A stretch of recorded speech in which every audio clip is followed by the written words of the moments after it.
Doctor साहब, सब खैरियत? मर्ज पूरे जिस्म में फैल चुका था, हम उनकी जान नहीं बचा सके। सब्र कीजिए।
हाय हाय, क्या हो गया अल्लाह। अरे बरसों का साथ था, शनासाई थी, बेचारी कसम पुरसी में चली गई। बड़ा अफसोस हुआ। मैंने तो नासिर से कहा, नासिर छोड़ बेटा, कितनी तलखियां सही, कितनी बुराइयां सही, कितना ही उन्होंने हमारे साथ बुरा किया है, लेकिन इस वक्त जाना बनता है भाई। आखिर इंसानियत भी कोई चीज़ होती है ना। हरीम, मुझे आंटी का बहुत अफसोस हुआ है। अल्लाह आंटी की मगफिरत फरमाए। आमीन।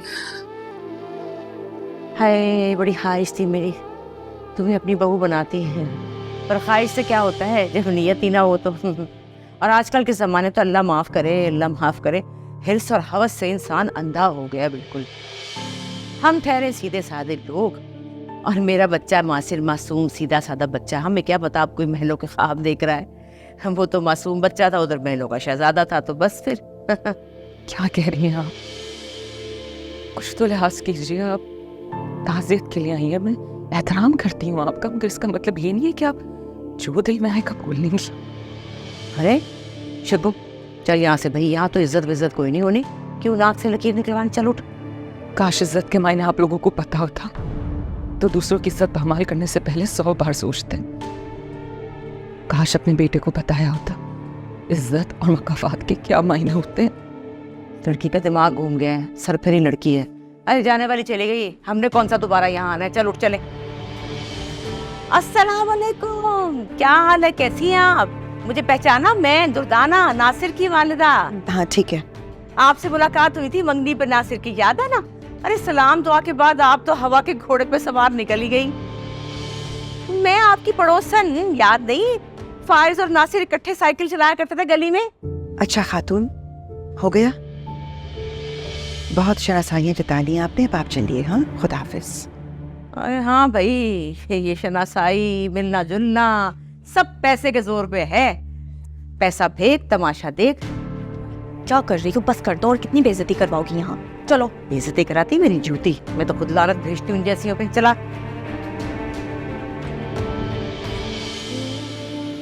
अल्लाह ताला तुम्हारी अम्मी की मगफिरत फरमाए। आप बैठिए ना। नहीं, मैं बस दरअसल कहीं जा रही थी तो खबर मिली, तो मैंने सोचा कि पहले तुम्हारे पास ताज़ियत करती चलूं। अब जिम्मेदारी भी तो निभानी होती है ना। सच्ची बात है, हमने तो इंसानियत के नाते और रिश्ते के नाते अपनी तरफ से जो हो सकता था वो किया। तुम्हारी अम्मी का इतना महंगा इलाज भी करवाया। जो अल्लाह की मर्जी, पैसा बीमारी से लड़ सकता है मगर मौत से नहीं। बस तुम अपना ख्याल रखो, अल्लाह ताला तुम्हें सब्र दे, तुम्हारी वालदा के दर्जात बुलंद करे। आमीन। मैं चलती हूँ। अपना ख्याल रखना और जल्दी घर आ जाना। तो मिस करती हूँ मैं।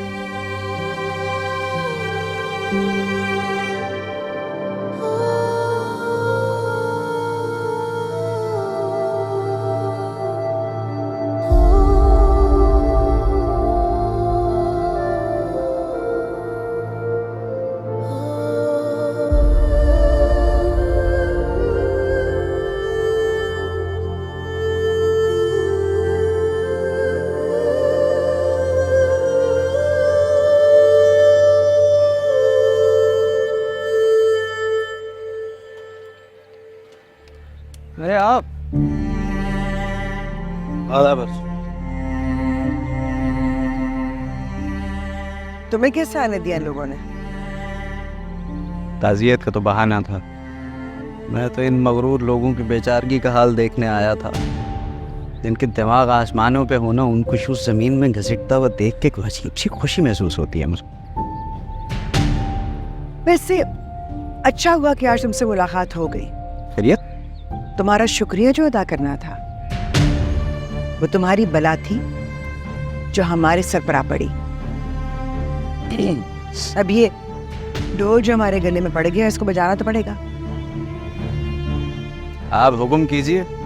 ढोल से भी नजात दिला देते हैं और बला से भी। क्या मतलब? मैं समझ सकता हूँ। फाइज ने आप लोगों की नाक कटवा दी। कहाँ राजा भोज, कहाँ गनगू तेरी। आप तो दिल ही दिल में दिन रात सुलगती होंगी ना। लेकिन खैर, आपके हर गम और परेशानी का इलाज है मेरे पास।